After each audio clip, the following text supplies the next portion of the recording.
Good morning, good afternoon, and good evening to the people in the Western Hemisphere. This is Canupa, Gluha, the StrongHeart Warrior Society, also of the Lakota Nation. I was asked to take this opportunity to come and take part in something that is very, very crucial to the well-being and existence of the Lakota Nation. A majority of our people have been misled due to the fact and pronunciation of how America dehumanizes the character of Indigenous people, First Nations people. And the majority of this understanding is vested upon how the great independence of this so-called country was administered through the Iroquois Confederacy during the time when the first settlers arrived in our country in 1492. A majority of the people maintaining their freedom and trying so hard and desperately to assert their independence have faced a total annihilation at the hands of Eurocentric man. Today, the Lakota people and many others are faced with this type of denial. And it's not an introduction about people's mindset of how America practices and perfects colonialism. The reality is that in the year 2014, indigenous populated areas are on the verge of extinction. We are less than 0.01% of the indigenous population. 0.01%. That's a whole concept of how America uses its excellence context to dehumanize human beings. And the native people fall short of that category because of the structure of the independence that they continue to assert, vested upon their freedom. And when you have the independence, you have sovereignty. But them two concepts will never ever take any type of legal or social, understanding in that form compared to the international laws that give us the ability to understand the violations that are happening to this godforsaken day in 2014.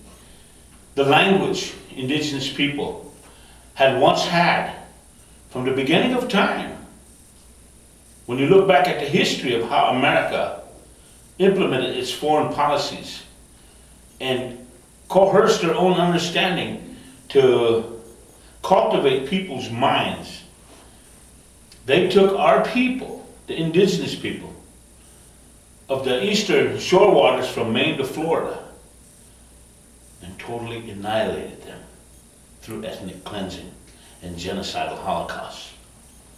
So today the Lakota are taking this approach to resurrect what is rightfully theirs in a modern pronunciation of how independence should be enforced.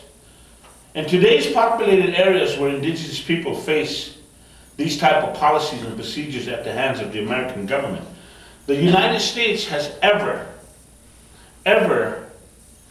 in their life, and the time that I've lived at the age of 54, you will see, as this ever crusade that America does, they will never, ever own up to their own faults of genocidal holocaust being afflicted upon First Nations people. Now, many nations outside my waters, I can't live by that term America. The pronunciation of my homeland was known as the Island Hill and Turtle Island.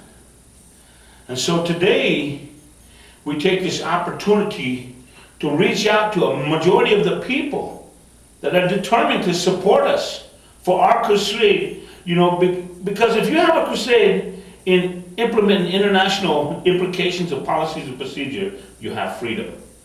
Freedom gives you the independence. And the independence we talk about is according to the Geneva Convention, when our people went to Switzerland and they calculated, recorded, and interfered with this type of international concepts of law. And so the Vienna Convention of 1961 proves the validity that indigenous people have a right and inherent power to exercise the validity of their independence with sovereignty.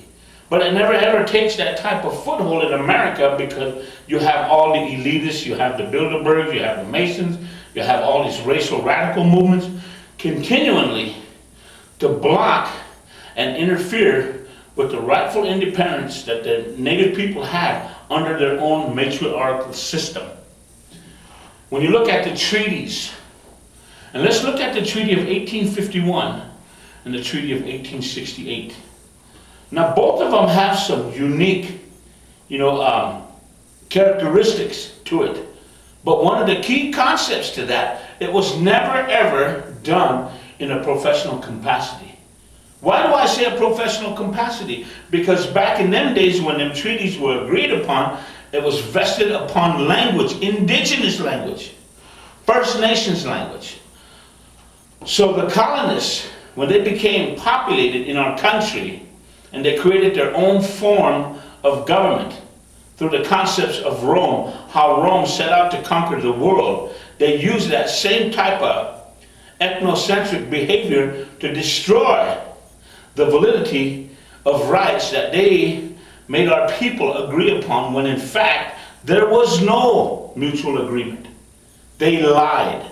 And America will always be the most notorious liar in any type of foreign affairs.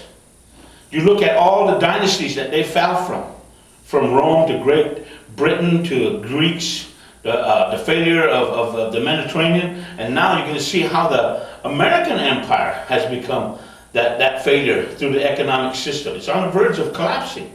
So there is something going on here in the year 2014.